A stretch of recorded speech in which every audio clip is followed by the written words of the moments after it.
Pažiūrėm. Ne čia, matuojat. Kad reiškia ne čia? Tik iš šito namo vakar žmogus išryto. Iš šito? Keista.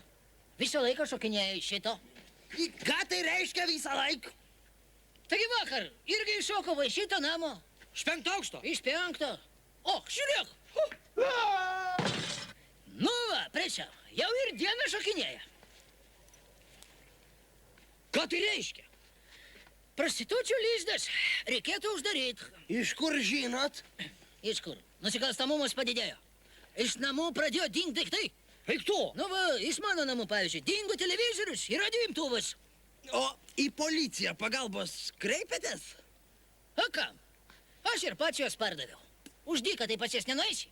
O dar žinot kas neramina? Nu? Labai daug mūsų rajone sulaužtų kojų. Kas antras vyras vaikšto su lazdele. A jau muštinio. A dėl ko? Mušasi.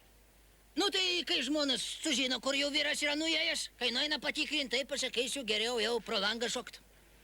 A kaip šitas? A šitas, man atrodo, neblogai uždirba. Na? Va vien vakar. 10 lūžių. Įsivaizduok, kiekvienas po 100 litų. O žalūžį. Nu. Ir yra tokia taisyklė. Eiti kokie bjauresnė bobai padėsda užeina, su kočelu, žinok, tuoj skris. Nu. Užrašyk. Va vakar, 3 babulkos įvarė. Aš galvoju, nu kam jų ten tiek daug. Aha. Paskui žiūriu, užkrenda. 3. Matyt, buvo grupinis. A tamstos pavardė, a? Svalačiauskas, a kam tau? Rašyk. Rašymą. Nu, Svalačiauskai, tesk.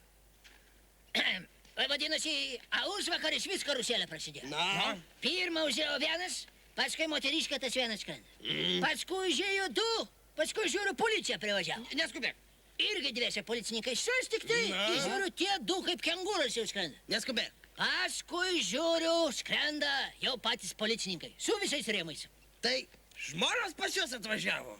Ne žmonos, pas juos ne žmonos. Pas juos atvažiavo 2 komisarai. A vat pas komisarus paskui atvažiavo 2 žmonas. Taip. Jo.